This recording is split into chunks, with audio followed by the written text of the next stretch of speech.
Enjoy kitchen mu rurimi rw'icyongereza. Enjoy birasigura umunezero, ama kitchen bisigura igikoni.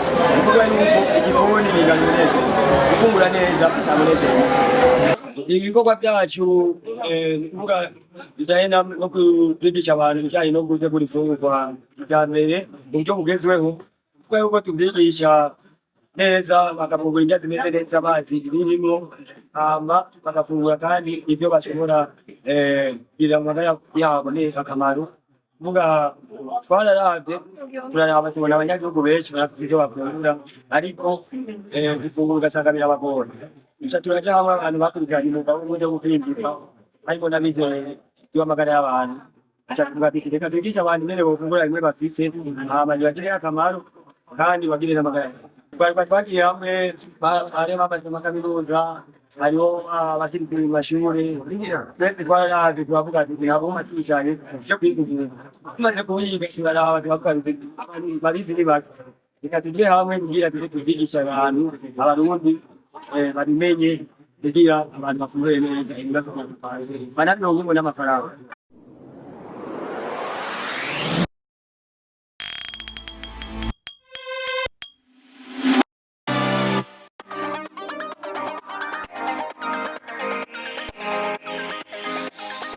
Ako karakanyamuneza kadasanzwe kwishirahamwe Enjoy Kitchen risanzwe rifasha ugwaruka mu bijyanye no guteka ku buhinga ifungwa ziryoshe kandi zifite vya nkenerwa mu mubiri.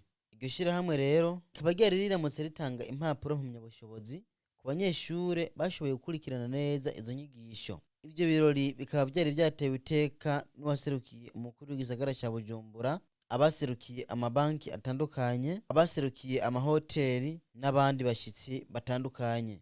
Mu ijambo ryiwe uwaserukiye umukuru w'igisagara ca Bujumbura yashimiye urugwaruka kuba rwaragiye hamwe rukitunganiriza imigambi, mbere yabasezeraniye ko bazokwama babashigikira. Turashimiye cyane n'ishirahamwe guciyumviro murike bituma urwaruka rutera imbere. Urwaruka nabwo turarushimiye ukuntu uriko rurajijuka mu gufata iya mbere mu migambi y'iterambere, kandi rukajijura n'abandi, na cane cane mu kwitunganiriza akazi mutameze guhanga amaso leta ngo niyo izogabana. Turazi twese ubwiza buca mu kanwa, kandi ko mu Burundi hakiriho imiryango ifungura nabi. Ivyo bigatuma indwara zitandukanye ziturutse ku gufungura nabi zibandanya zibonekeza mu mpande zose. Izo ngaruka nazo zigakora cane cane umusaruro w'igihugu, kuko uwaraye nabi ntaheza ngo arangure ivyajejwe neza. Uyu mugambi rero mu ntwaro turawushima cane, kuko iruhande y'ivyo n'umwuga ukorwa kw'isi yose aho ugeze hose, kandi uhagaze abatari bake ukanwanisha n'abantu, mbere bikanakomeza n'imigenderanire, bikanatuma n'ingenzi ziza zigana Burundi zihurumbira ibyiza by'igihugu cacu, harimwo ifungurwa nziza z'Uburundi.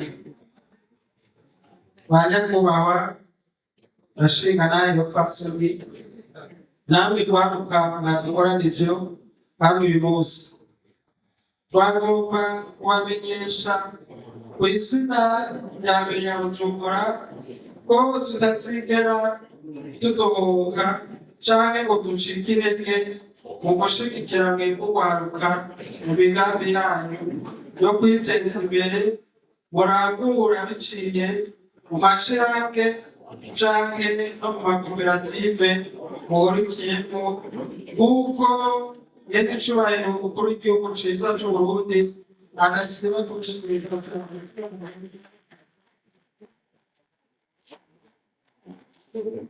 mu mawaniro agahingoshoje kwama mwagiranye n'abantu mu kurangiza ico tubasaba mwese na cane cane mwebwe mwabagejwe impamyabushobozi ni uko mukorana umwete mugakorera mu muco mushize hamwe uko ni mwebwe kazoza k'igihugu cacu gifise uko nimwakoresha ubwo bumenyi neza muzokwiteza imbere muteze imbere imiryango n'igihugu mbere nayo yakona kazoza y'igihugu twasizwe imbere na nyecubahiro umukuru w'igihugu ciza c'Uburundi Evariste Ndayishimiye tuzoshikamo kare. Yesu cyane muba wacu arakoze. Twamenyesha kandi ko Enjoy Kitchen riramutse isohora mugwi ugira gatatu yugurura n'umugwi ugira kane.